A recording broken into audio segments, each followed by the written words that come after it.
نحمده ونصلي على رسوله الكريم اما بعد فاعوذ باللہ من الشیطان الرجیم بسم اللہ الرحمن الرحیم۔ محترم سامعین و ناظرین، الحمدللہ آج ایک مرتبہ پھر ایک بہت زیادہ اہم گزارش کے ساتھ آپ کے سامنے حاضری ہوئی ہے۔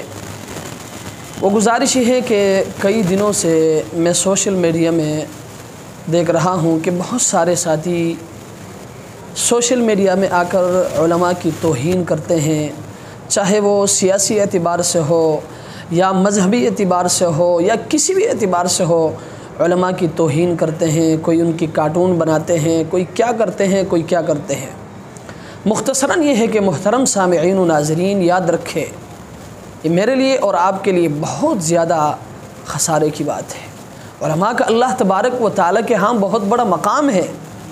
کیا کبھی آپ نے سنا ہے کہ حضرت ابو موسیٰ اشعری رضی اللہ تعالی عنہ کی روایت ہے، وہ فرماتے ہیں کہ سرکار دو عالم صلی اللہ علیہ وسلم نے فرمایا کہ اللہ تبارک و تعالیٰ قیامت کے دن تمام لوگوں کو اٹھائیں گے، پھر ان میں سے اہل علم یعنی علماء کو چھانٹیں گے، اور اللہ تبارک و تعالیٰ ان سے فرمائیں گے کہ اے علماء کی جماعت، میں نے تم میں اپنا علم اس لیے نہیں ڈالا کہ میں تمہیں عذاب دوں، جاؤ میں نے سب کے سب کو بخش دیا ہے۔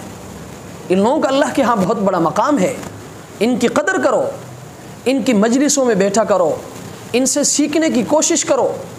لقمان حکیم نے اپنے بیٹے سے کہا کہ بیٹے تم پر علماء کی مجلس لازم ہے۔ ایک اور حدیث میں آتا ہے کہ 3 شخصوں کی بے ادبی منافق ہی کر سکتا ہے۔ گویا کہ اللہ کے رسول نے فرمایا کہ ان 3 شخصوں کی بے ادبی کرنے والا وہ منافق ہے۔ ان میں سے ایک بوڑھا مسلمان، نمبر 2 عالم، نمبر 3 منصف عادل حکمران۔ اور اللہ کے رسول نے، یاد رکھے محترم سامعین و ناظرین، اللہ کے رسول نے ایسے زمانے سے پناہ مانگی ہے جس زمانے میں لوگ علماء کی اتباع نہ کریں۔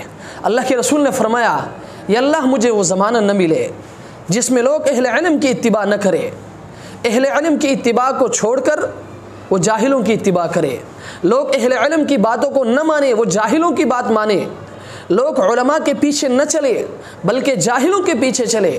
اس لیے محترم سامعین و ناظرین، یقیناً آپ کا کسی عالم کے ساتھ سیاسی اختلاف ہو سکتا ہے، کسی عالم کے ساتھ آپ کا نظریاتی اختلاف ہو سکتا ہے، اس کا یہ مطلب قطعاً نہیں ہے کہ آپ اس کو گالی دینے پر اتر آئے، آپ اس کے ذات پر حملہ کرنے لگ جائے۔ اس کا مطلب قطعاً یہ نہیں ہے کہ آپ اس کی توہین کرنے لگ جائے۔ اس لیے میں آپ سے اپنے اس میسج کے ذریعے، اپنے اس پیغام کے ذریعے میں اپنی بات نہیں کرتا۔ ہم بہت کمزور ہیں۔ میں ان علماء کی بات کرتا ہوں جن کو اللہ تبارک و تعالی نے علم کے ساتھ عمل کی دولت سے نوازا ہے۔ میں آپ سے گزارش کروں گا کہ آپ ان کے مجلسوں میں بیٹھا کرو، ان سے سیکھنے کی کوشش کرو۔ حضرت ابن عباس رضی اللہ تعالی عنہ کی روایت ہے، وہ فرماتے اللہ کے رسول نے فرمایا کہ جب تم جنت کے باغیچوں سے گزرا کرو تو خوب چر لیا کرو۔ اللہ کے رسول سے پوچھا گیا اللہ کے رسول جنت کے باغیچے کیا ہے؟ اللہ کے رسول نے فرمایا کہ اہل علم کی مجالس۔ گویا کہ اللہ کے رسول نے علماء کی مجلس کو جنت کے باغیچے سے تشبیہ دی ہے۔ اس لیے محترم سامعین و ناظرین، میں آپ سے گزارش کروں گا کہ خدا را علماء کی بے ادبی سے اپنے آپ کو بچائے، علماء کی توہین سے اپنے آپ کو بچائیں۔ کم از کم اگر آپ ان کی ادب نہیں کر سکتے، آپ ان کا احترام نہیں کر سکتے، میں آپ سے گزارش کروں گا کہ ان کی توہین کر کے، ان کی بے ادبی کر کے، ان کے پیچھے بات کر کے اپنی آخرت کو تباہ نہ کریں۔ اللہ تبارک و تعالی ہمیں سمجھنے کی توفیق عطا فرمائے۔ وآخر دعوانا ان الحمد للہ رب العالمین۔